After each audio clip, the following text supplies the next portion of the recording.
the host of the Three Lions podcast. And Russell, you have followed England for a really long time, and there's been such a lot of criticism of the way that they've got here, the way they've played. But you know what?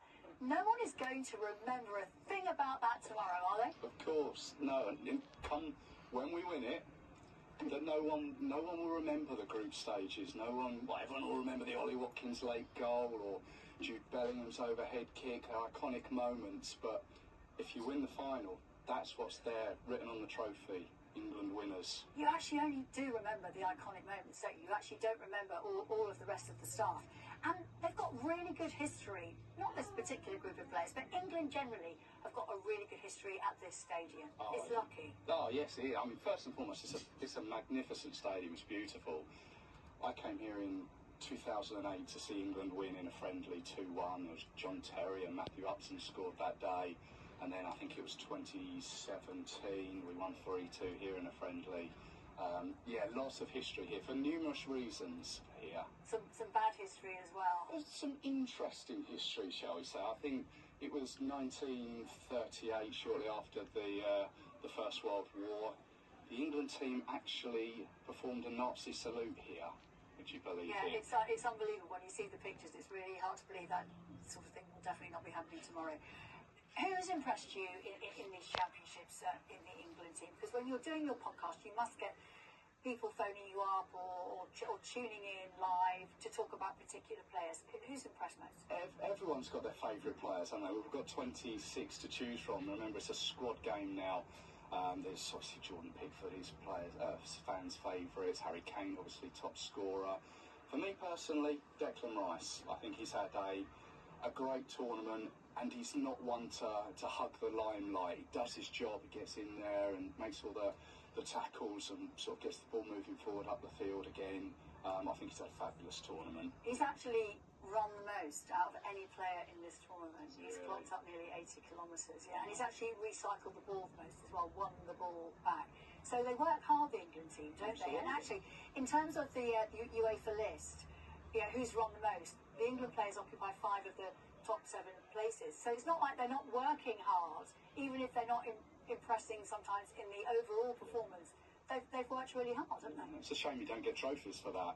No, that's what they're professionals, aren't they? That's what they have to do. Any team, if they're going to win a tournament, be it a European Championships, be it a World Cup, you need to put all those stats together. You need to be the one running the most, scoring the most goals, doing the most passes. It's a team game where everyone puts their all in and it comes together to hopefully culminate in a victory. Well, I've been reading all the stats. So guess who's put in the most tackles of any player in the tournament? Go on, fill me in. Jude Bellingham. Fantastic player, isn't he? What have you made of him? And his contribution? Because you wouldn't think that necessarily, would you? No. When you first think of Jude Bellingham, you think striker, overhead kick. Yes, that's the immediate thing. But you cast your mind back how he's come to be where he is now from Birmingham and then retiring his shirt to being in the Qatar World Cup, scoring in that opening goal against Iran, to where we are now. He's such a fabulous player and such a fan's favourite as well. What about Phil Foden? In the last match, he pretty much did everything except get a goal. I mean, he had woodwork. The ball was almost over the line, but not quite over the line. Is he due a goal, and can he play that pass again? He was so good. We hope so. I mean, we've been singing his name throughout the tournament. He's on fire, and finally that game against the Dutch, it was almost like he was just going to explode into being on fire. That's said, the ball off the line, the one that hit the post. Yeah, he's due a goal, and let's hope it can come tomorrow. Does it feel different this time? Because Gareth Southgate said in a couple of press conferences ago that he felt this is the most sort of fearless bunch of players that he's worked with. And we kind of saw that, didn't we, when he made the substitutions. You've got 2 guys who come on the pitch, and the guy who's literally touched the ball 4 times scores an audacious goal. Audacious. And also Cole Palmer as well, the way he came on and he was trying to score. I mean, the younger ones do seem fearless. They're all fearless, raring to go, want to be part of it. But remember as well, some of these players, they were in the final or in the squad in the final that played 3 years ago. So they experienced that, and at the time that may have been maybe a little bit too much to take in because it was all new to them. Okay, some of them have played Champions League finals and major Premier League, won Premier League titles.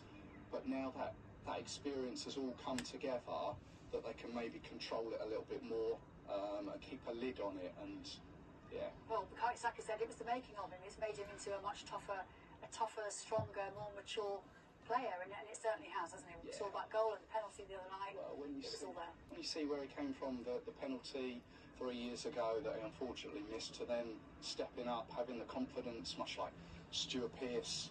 When you go back to 1990 and 96, you now see Bukayo Saka doing it again. The boy becomes a man. Yeah, absolutely. And I think a lot of them have come of age this tournament. Russ Osborne from the Three Lions podcast, thank you very much indeed. That's it from here for now. Don't forget, Gareth Southgate will be speaking live very shortly, but get the rest of the day's sport now, including